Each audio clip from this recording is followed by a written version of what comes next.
Hi, folks. Thanks so much for joining us today.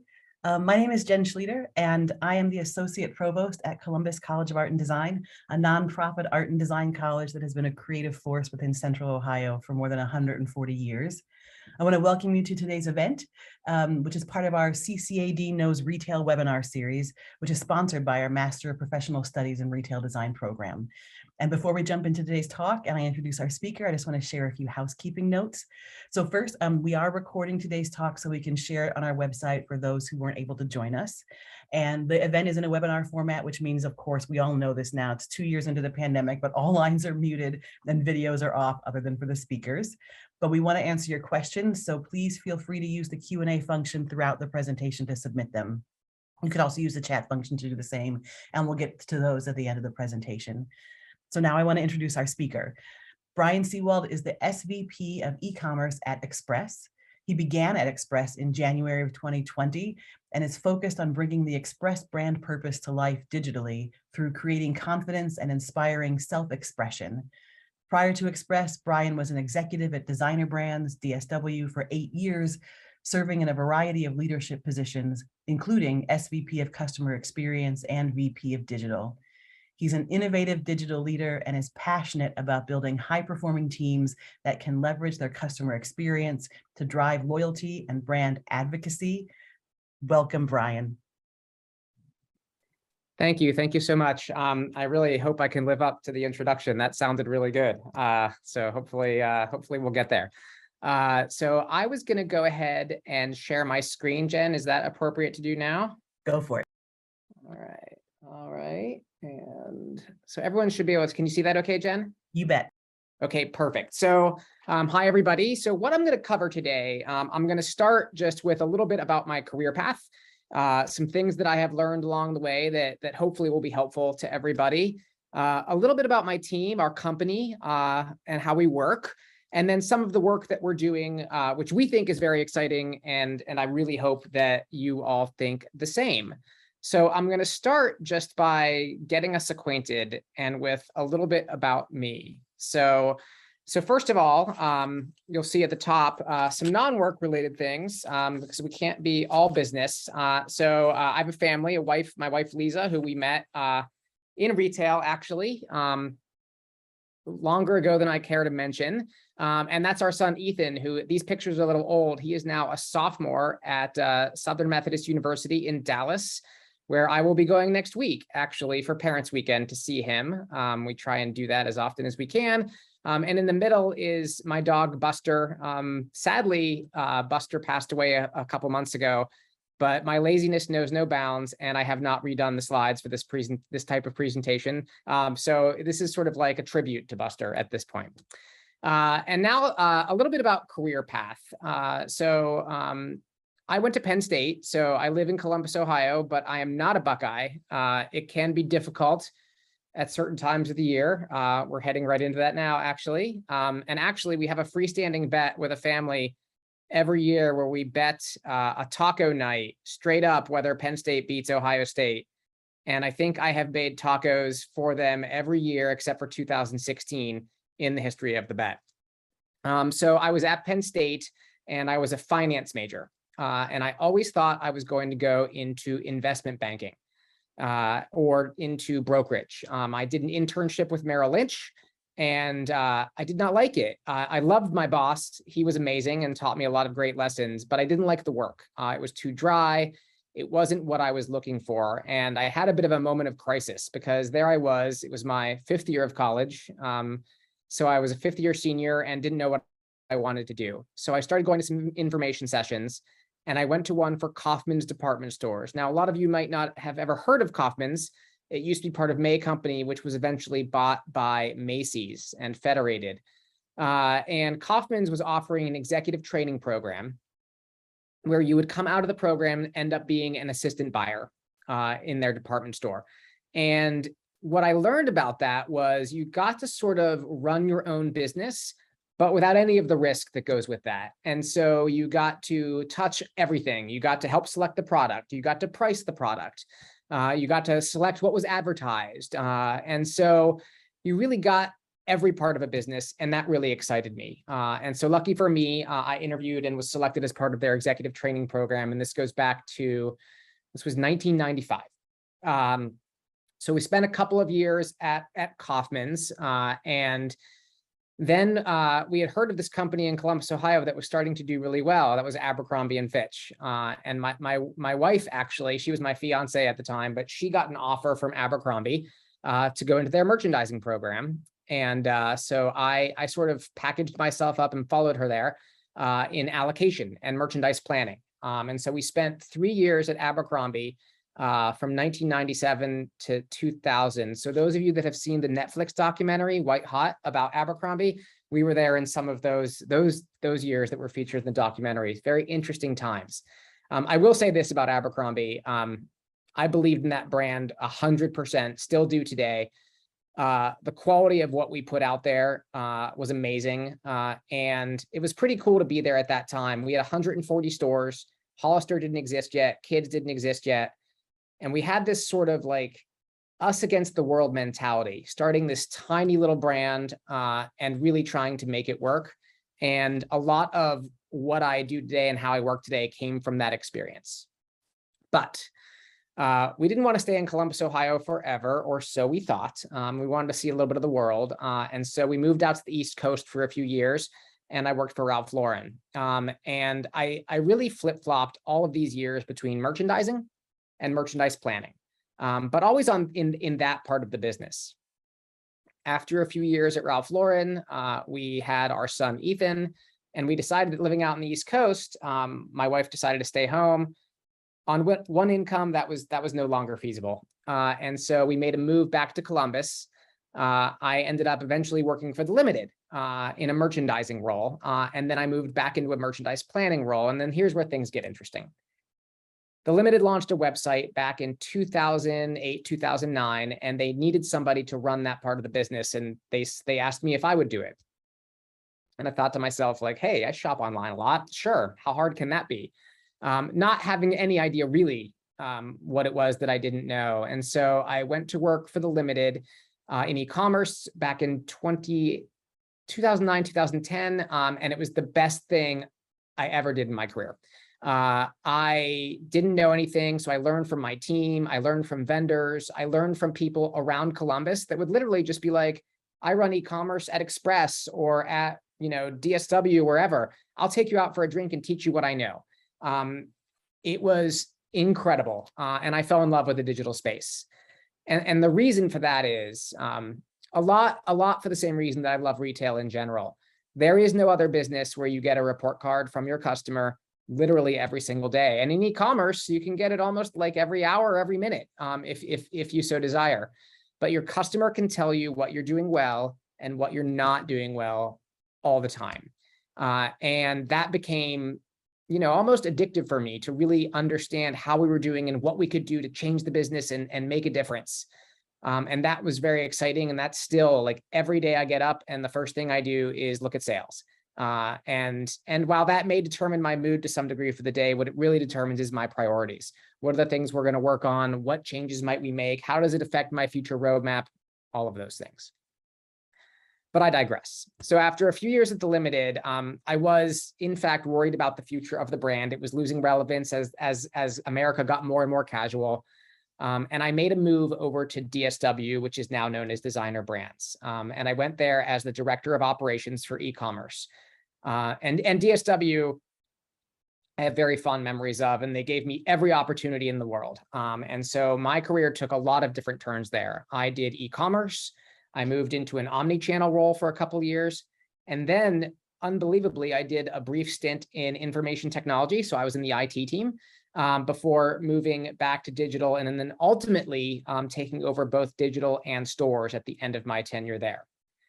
But alas, my heart is in digital, and that's what I love the most. And Express was beginning to build out a new leadership team with the whole goal of reinvigorating a brand. And if you look back at my whole career path and where I was my most happy, the startup mentality at Abercrombie and Fitch, first going into e-commerce at The Limited, this chance to come to Express, be on this new leadership team, be part of this mission that we have as a brand to create confidence and inspire self-expression, and to be solely in charge of digital, where my heart really is. It was just too good of an opportunity to pass up. And so I made the move to Express in January of 2020, not knowing what was about to happen and the turn the world was about to take. So if you do the math, you'll see I started about 6 weeks before the pandemic really started. We shut down offices, we closed stores. Digital was our only operating channel. And so it's a whole new set of learnings and communication style and leadership style that came from managing of the team through that time period, which brings us to today. And so that's sort of my path. And I'll talk a little bit more about that in a second. But before I get there, I wanna sort of talk about some of the things that I've learned along the way. And number one is your career isn't going to be what you think it's going to be. And I know I have a lot of people on here, some who are very advanced in their careers and some people who are just at the beginning or thinking about what they want to do. And the one thing I could say is it's going to take twists and turns that you never expected, and that's okay. And you have to learn how to see each of those as an opportunity and to enjoy it.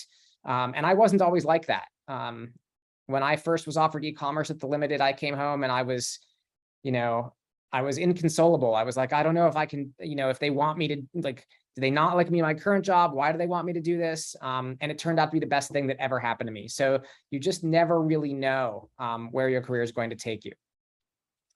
Next, build relationships. Retail, more than any other business that I'm aware of, is built on collaboration and relationships with each other, with people within people in your industry, with your customer. You have to network and you have to nurture that network, and you have to work at it. And it's work. And it's also really rewarding. Some of the best friends that I have are in this business, and I grew up within this business. And so I think that's really, really important. If you're early in your career, or even if you're advanced in your career, do the extra thing, differentiate yourself. I learned really early that, and it's not a matter of the hours that you work, it's a matter of picking the thing to do that will be different from what other people will do, or the extra thing that they aren't willing to do. And I learned very early that made a difference, especially in this business. Fourth, ask questions. Curiosity and passion cannot be replaced in this business. We can teach people when we interview and we hire people, we can teach them skills and the math and how to do things. And you can even teach technology and etc. I can't teach people to be curious. I can't teach them to ask questions. I can't teach them to be passionate about what they do. You have that or you don't. And that I have found to be indispensable in my career and in that of high performing teams. And last, I have to credit an old colleague and very close friend with this one. She closed a presentation once with, "Be a good human being." And I didn't want to plagiarize her, so I changed it to "be nice."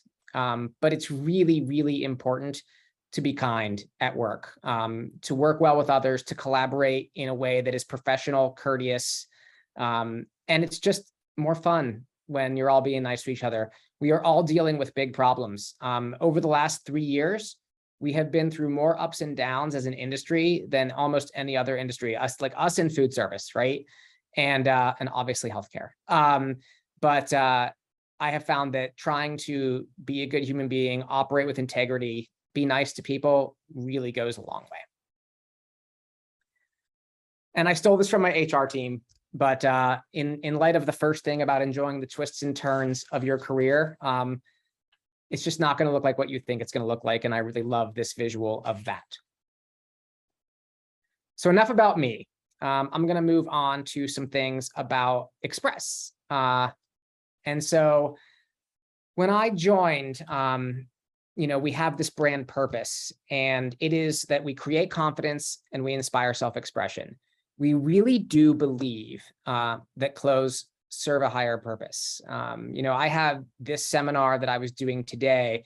I don't wear a jacket to work every day, but I want to exude a certain impression today. And so you put on a jacket, you want to feel a certain way. And when you get dressed in the morning and you put on something that looks good, you feel good. So we believe very heavily in that. And everything we do in e-commerce, we try to make sure that it ladders up to that. I've never had a brand purpose, and I tell our CEO this all the time. I've never had a brand purpose that was this clear, or that the company rallied around to the degree that this company does. If you go out to our stores, you'll feel it. You'll feel it from the managers. You feel it from our district managers. And it makes everything easier, simpler. When I'm trying to prioritize, or my team and I, we're trying to prioritize what we want to do, we can say, well, is this going to help give our customer more confidence in their purchase? Yes or no? If the answer is no, we probably shouldn't be doing it. Is it allowing them to express themselves? Is it helping to build community? Again, the same thing. If it's not, we could probably cross it off the list. So it does really help us to do things differently. And then we have a brand promise about editing the best of now for real life versatility. That word versatility is so, so important to what we do, because we're trying to communicate outfitting, and that the thing that you're going to buy can go with things you already have, or maybe these are other things that you want to buy with it. Ideas that are very, very important to our e-commerce experience, which you'll see a little bit later. And then a little bit about our team. We have a set of guiding principles, because there's the brand purpose of the company, but there's a subculture within our e-commerce team as well. And these 5 things are something that we put into place right when I started that we think are really important. Number 1, we put our customer first. In everything we do, customer comes first. It is really easy to make decisions based on what's easiest operationally, what's best for the team, what's the quickest thing that we can do. It's really hard to try and make sure that you do things with the customer first. I'm not sure we always succeed, but it is what we strive for. This next one is probably the one that I'm the most passionate about, which is about transparency. We're open and honest with each other as a team, whether the news is good or bad. If we mess up, we talk about it. And I have a rule with my team that's really about making new mistakes. It's okay that we make mistakes. Everybody does. If I had a dime for every mistake, be very rich, but let's just not repeat them. Let's make new ones. When I was an assistant buyer, I one day priced the entire dress shirt department that I was in charge of at $6.99. This was before websites existed. So no one knew about the problem until customers and some of our store associates had been buying $7 dress shirts for approximately 3 hours. That's a huge mistake. And our GMM, a guy named John, who I was frightened to death of, he was like 6'8", but he looked like he was about 8 feet tall to me. He came into the office and he was like, "Hey, Brian, that was a pretty big mess up you had today." And he didn't use the word mess up. And I was like, "Yeah, I know." And I was like, in my mind, I was like, "I'll go get a box and get my things and tell my parents I was fired." And he just said, "It's okay. You made a mistake. We all make mistakes. Just make a different one next time." And he walked out. And he was not a man of many words. But I took that to heart, and I repeat that story a lot. But it's really, really important for the team. Next is about speed and agility. We're e-commerce, right? We got to move fast. So we take action swiftly. We adapt easily to change. One step ahead, also obvious in a digital business. We're passionate about our customer experience, and we're always trying to look to the future. It doesn't mean we're going to do all the future-y stuff. You're not going to see Express getting into the metaverse right off the bat. We're not selling NFTs. We're not doing crypto because that's not right for our customer. So one step ahead might conflict with put the customer first, and the customer first will win. But we will always be aware of the future and thinking about that at least. And then lastly, one version of the truth. We're a data-driven organization obsessed with how data analytics can make us smarter. And this is a place where, you think about how we use data, how people can tell stories with numbers. I've had people who've worked for me who are brilliant at it, could take any spreadsheet and make it tell a story. And then you could use that to really make decisions for the whole company. It's extremely, extremely important. All right, I'm right on time-ish. So a little bit about our roadmap, where we've been and where we're going, more from an e-commerce perspective. And this is stuff that I get really excited about. So I hope everyone here gets excited about it as well. So a little bit about where we've been. When I started in January of 2020, it was a lot of what I would call foundational or e-commerce 101 stuff. things we had to do to catch up and make sure that we were on par with the balance of our competitors. So things like storytelling within our category pages, things like user-generated content. And that's probably the thing on this page that I'm the most passionate about. When customers see how other customers are wearing our clothes, outfitting them, the different things they're doing, diversity in terms of ethnicity and in terms of body type, that's how you get a sale. People that see user-generated content in their shopping experience convert like 70 basis points better than our base conversion rate. It's amazing. So really excited to see us expand that. On the bottom left here, you'll see fabric and detail. We've been making our product better. If you've been on our site, been in a store, bought anything, I hope you've seen that. But we also want to communicate that. How do you know that the textures are richer? How do you know the fabrics are nicer? How do you know the colors, how they really look? And so we put this section on our site. It's not on every page, but to really communicate the details that differentiate our product. And then we did some things that are a little like Stylytics here is an outfitting tool. You'll see that on a lot of apparel websites.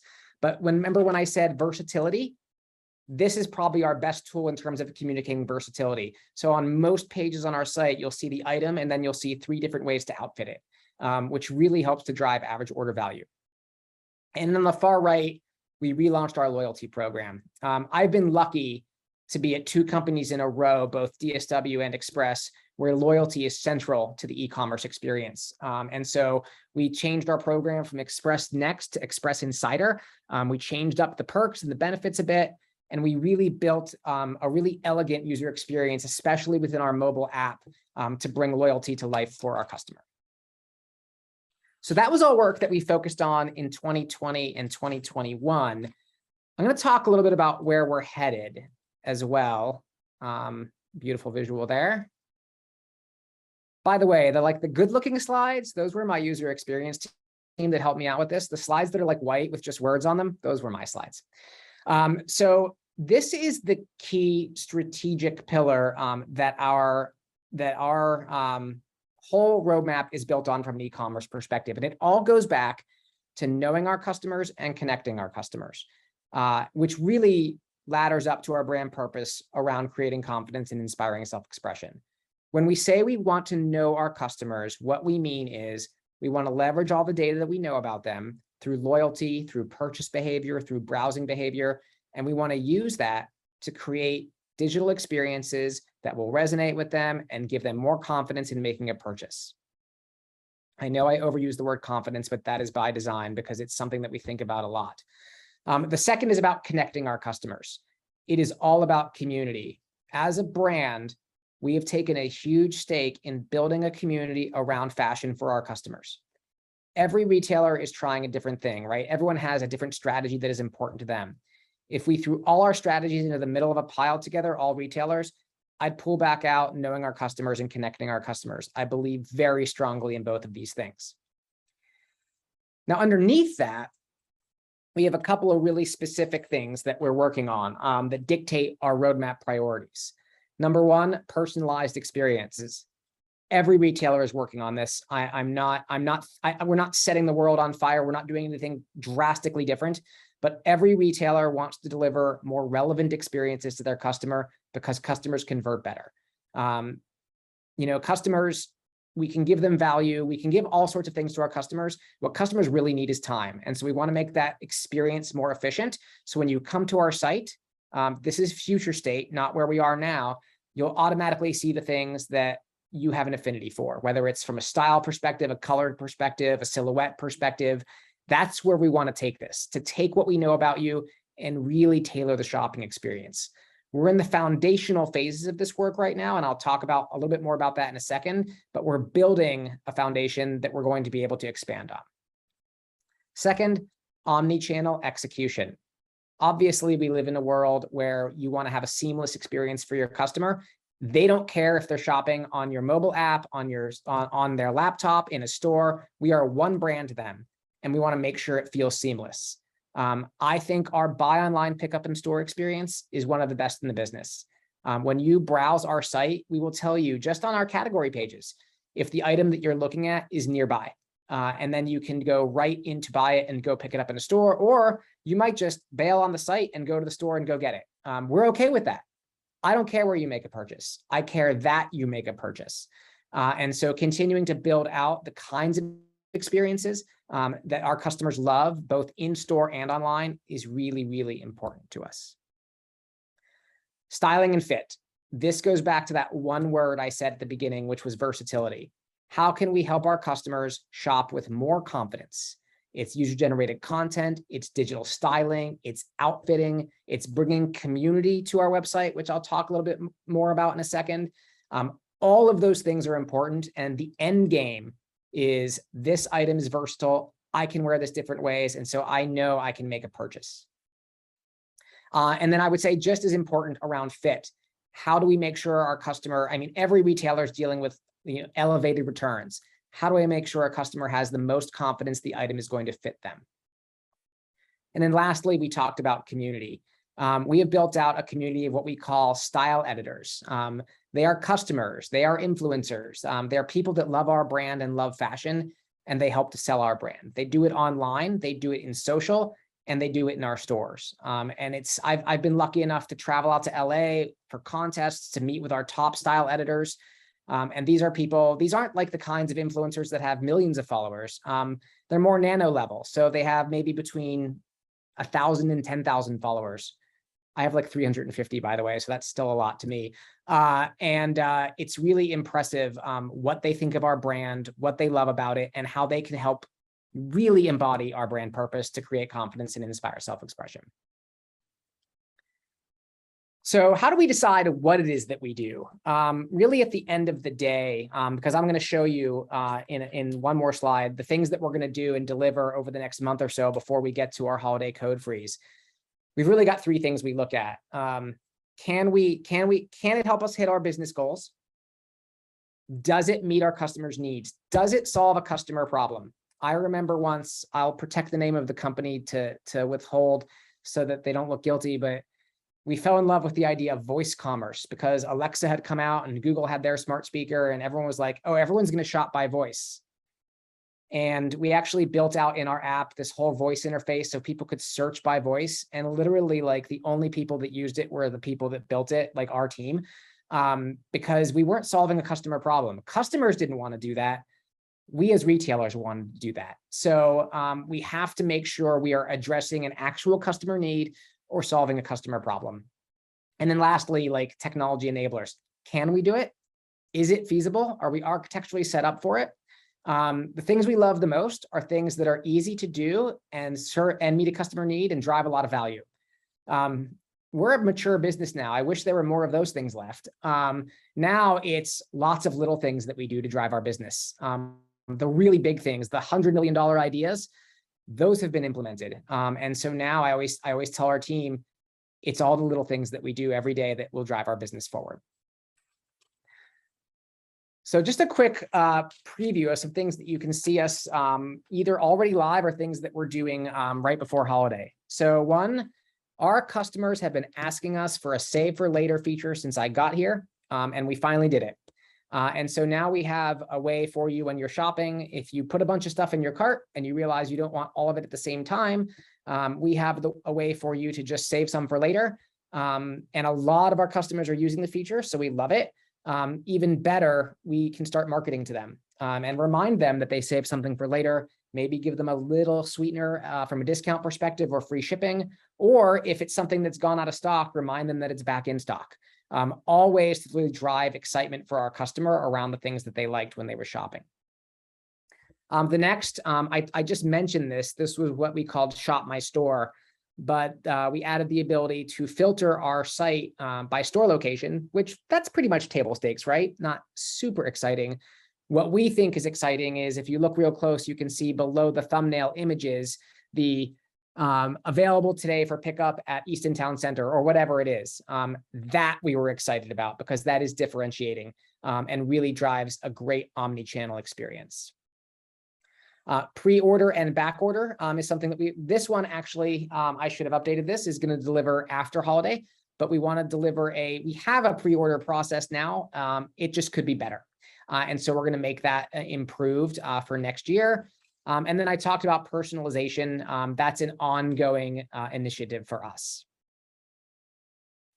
A little bit more specifically, we're going to be doing, you heard me talk about fit. So on our product page, we're doing several things really around enhancing. One is we're going to bring our model information front and forward on the page so that everything you're looking at, you'll be able to see the model is 5'9" and she is wearing a size 6, whatever it is. We have upgraded our ratings and reviews platform to make fit much more prominent. And maybe one of the things I'm the most passionate about is in 3 very fit critical departments. So women's denim, women's pants, and women's dresses. We now shoot everything in 3 sizes so that our customer can see 3 different body types when they're shopping. And all you have to do is select which size that you want to see. And it gives you a much better idea of how something might fit you. And we were really excited about that. True conversion driver. The next one, product video on our product pages. This is a test that you'll see probably around October, but in our dress department specifically, we're going to start having video on our product pages so that you can really see how the product moves. If this test succeeds, we'll expand it. And if it doesn't, we'll chalk it up as a good learning. Testing is a huge priority for our team. We executed 40 tests last year on our site. Doesn't sound like a lot, but the previous year, we'd only executed like 9 or 10. We've already executed 30 this year. So we are every year testing more, growing more, and using it as a way to take our business forward. And then lastly, maybe the least sexy thing on the page, but the one that will probably have the highest return is a better algorithm to sort our category pages. So instead of using a third party to do that, we're leveraging our own decision science team's home-built algorithm to run our category pages. And it's a mix of what's new and what's popular. And it also has an eye on ratings and reviews, all of those things helping to dictate how we sort our pages. And that will be a huge conversion driver. And I'm incredibly proud of the work that's been done here. And we actually just launched this as an A/B test last night. We did test it last year. We know it's going to work, but it took us a long time to operationalize it so that it was sustainable. So that test launched yesterday. A couple more things on our category pages. Right now, you only see one image. We're going to change that so that you can scroll through or just go through and see as many images of the product as you want right on the category page. We're going to add tender type promotions for our proprietary credit card so that people that have our Express credit card have yet another reason to do that. And they'll get special offers and things that our other customers won't get. Those are obviously our most loyal customers. So that's really, really important. And with new customer acquisition in mind and driving conversion, we'll start a refer a friend campaign. We've done these in the past, more like event-based, but this one's going to be really built right into our site experience, which we're excited about. And the last thing I'm going to touch on is what we call our styling community hub. And so what this does presently is it brings together a lot of the news around our community. Our lead stylist is Rachel Zoe. I'm sure most of you have heard of her. What's happening out in our stores. And then it also has a really unique shopping feature where you can sort or filter our user-generated content by category. So I want to see all the user-generated content for dresses, or I want to see all of it for suits. And you can literally shop all the different people that have posted outfits and shop those outfits very specifically. This is an awesome experience. Job for us now is to figure out how to drive awareness of it and to expand it in the future. We have ideas we were thinking of, like, what if I wanted to shop with a very specific style editor? Our top style editor is a woman named Allison out of Minneapolis. What if I want to shop with Allison? What if I love the way her style works and the outfit she chooses, and I almost want her to be my personal stylist on the site? We want to create an experience where you can do that. We look to websites like Sephora, Athleta, Lululemon, really amazing community experiences that they have built, and those are examples that we want to emulate. So I know I talk fast. It's like well-known feedback, but I'm like almost 50 here. It's probably not going to change. And I know that was a lot of information. I hope you guys enjoyed it as much as I like to talk about it. And I think I'm right in the sweet spot of how much time I was supposed to take. So Jen, if there's questions, we can take those now, and just want to say thank you. I know how busy everybody is. I really appreciate you taking the time out of a busy day just to listen to me. So thank you very much for that. Thanks so much, Brian. This has been delightful. I'm going to kick this off, and then, yeah, please go ahead and submit your questions, folks who are here in the Q&A or in the chat, and we will make time for you. So one thing that I'm thinking about right now is there's so much going on with your team, and it's so critical to the way that Express is sort of encountering its customer right now. And so I just wanted to zero in for a minute on the sort of 3 different sizes option on the site now, or as that kind of conversion driver. And that seems like a really big thing to undertake. And I'm wondering if you could talk a little bit about like when your team started working on that and the sort of some of the steps that it took to get us to sort of delivery of that new option with the consumer. Yeah, well, yeah, absolutely. It was actually born out of COVID. And so obviously what we wanted to boost our digital business. And, I was saying like, we want to solve a real customer problem. Well, a real customer problem during COVID was people weren't as active, people weren't going as many places, and people's sizes were changing. And people lacked confidence in terms of when they were shopping. And we were looking around, best practices, other websites and what they were doing. And there was a denim site called Good American. And we noticed that they were starting to play with that. And we were like, well, we should test that. And so like everything else that we do, because you can imagine shooting everything 3 times costs a lot of money. So we decided to test it. So we tested it just in women's denim and dresses. And we A/B tested that. And we compared those items that had the 3 sizes, because we did it not very broadly because we wanted to keep it controllable. And we noticed a conversion improvement. And then we decided to test it in men's, where interestingly enough, we did not see a conversion improvement. Men don't always have the same shopping needs as women. And it's actually really interesting if you look at our site and the experiences on different pages, like you can see like men are mission based. So like you'll see a lot more pages that are organized differently. Women are browsers. And so you'll see us give more freedom to the women's pages where there's less structure. Just really interesting aside. So we tested that. We knew it was a conversion improvement. Lucky for us, our merchant team has been working really hard to make our assortment more focused. And so they were reducing our choice counts at the same time that we wanted to increase our photo shot count to accommodate this initiative. And so we were able to figure out how to do that operationally with our brilliant photo studio team. And it took us probably until about August to get it up and running across all 3 departments though, and develop the process. I have my head of merchandising for the website is brilliant at process. And she had operational support, and they were really able to figure out how to do this and then make it stick. Which I think is the most important part, the idea that it's sustainable. And it's one of the things I'm the most proud of. Every week, our customer comments on our website, we have like a comment card, and I have the same process. I open it up and I filter on the 1s and the 2s first, the terrible ratings, and I put myself through the paces, and I read them all, every one, and it hurts so much. And then at the end, I read the 5s to sort of like lift myself back up. And every time without fail, there's at least 10 comments about thanking us for the diversity, thanking us for having different body types involved. It makes it easier to shop. And so that part, like after I'm like, oh my God, all these things we have to fix, or like, oh, they have a difference of opinion with what we think is a good shopping experience. And then at the end, you're like, oh, we're doing okay. Like we're doing some things that the customer likes. So. Oh, that's fascinating. I've often wondered, and maybe other consumers have too, who is reading the comments, and the notion that the SVP is opening it up and sorting it and looking at it says an awful lot, I think, about what you care about and the ways in which you're using the data. Yeah. Yeah, we enforce that fairly heavily.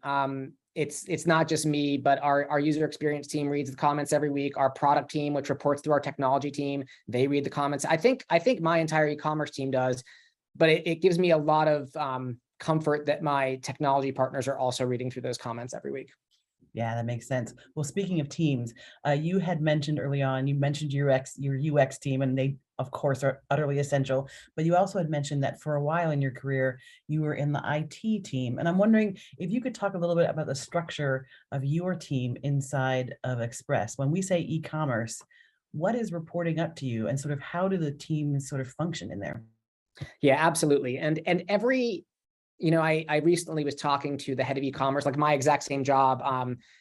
The guy that runs at American Eagle, we actually went to high school together. And then the guy that runs at Aritzia are colleagues of mine, and we'll touch base occasionally and talk about team structure. And it's funny how every e-commerce business is structured a little bit differently. So what I have direct responsibility for here is user experience. So that's our user experience team. The merchandising, what I would call the visual merchandising of the website. We're not responsible for buying the product, but we are responsible for the content strategy and putting it out there in a way that our customer will want to purchase. And when I say content strategy, I mean site content strategy. We also have an amazing brand team that's responsible for content strategy across the entire brand. But the merchandising the website sits with me. We have operations. So pricing, promotions, how the website functions, all of those things, and merchant and an actual content execution team.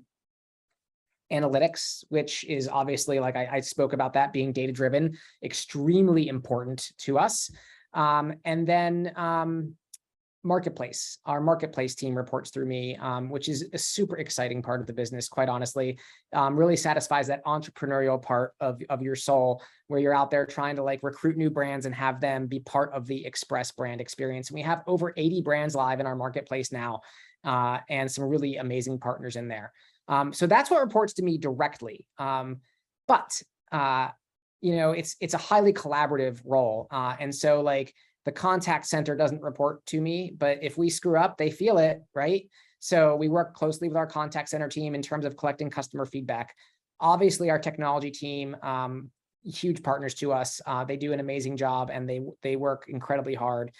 Performance marketing, they report through marketing, but that's where all our traffic comes from. And so we work really closely with that team to make sure that we're like, what's working, what's not, what can we do more of, what should we maybe do less of?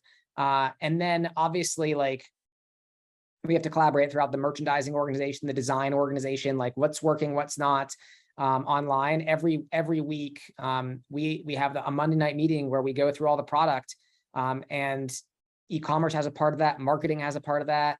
So it's a highly collaborative organization. We're a 40-year-old brand in the midst of a new brand purpose and turning the brand around. So it's never like business as usual here. I feel like it's a passionate group. It's a highly collaborative group, and we all are like trying to make, one of the things I think is most refreshing is we make decisions with the brand, the business, and the customer in mind, and less so with personal agendas or this department or that department. That part's been pretty amazing the whole time I've been here. That's fascinating. Well, now I'm thinking a little bit about data, which you mentioned early on is really essential in telling that one version of the truth inside of your team. And you mentioned how critical being able to sort of tell a story with data is. And I wonder if you could talk a little bit about what that looks like. If someone's telling a good story with data, how does that sort of happen inside your organization? Yeah, I mean, it's really about taking a really complex idea and making it simple for someone. If you think about how busy a chief merchandising officer is, or a chief executive officer is, or a chief marketing officer, that's our audience for some of these things.